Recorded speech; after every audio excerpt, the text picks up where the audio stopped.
Le futur du franc CFA en question au congrès du CPS, le Cameroun Professional Society, à Baltimore, aux États-Unis.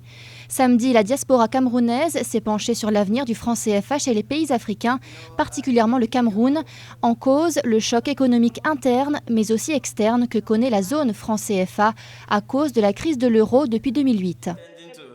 Bon, de par son arrimage à l'euro, et étant donné que l'euro est dans une mauvaise situation financière, il est clair que le franc CFA a des malaises. Vous savez très bien que les exports dont dispose la zone CFA sont faits en dollars américains. Alors une fois que les transactions sont faites, il faut reconvertir cet argent en euros.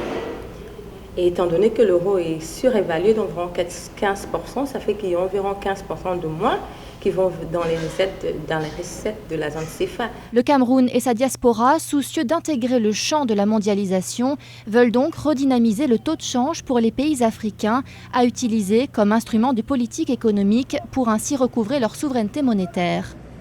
En fait, ce qu'on est en train de advoquer pour, c'est que le système monétaire du franc CFA actuel ne reflète pas la situation économique actuelle de la zone CFA. En 1972, la zone CFA avait pour partenaires commerciaux essentiellement des pays européens. Donc, il était normal d'avoir une parité fixe.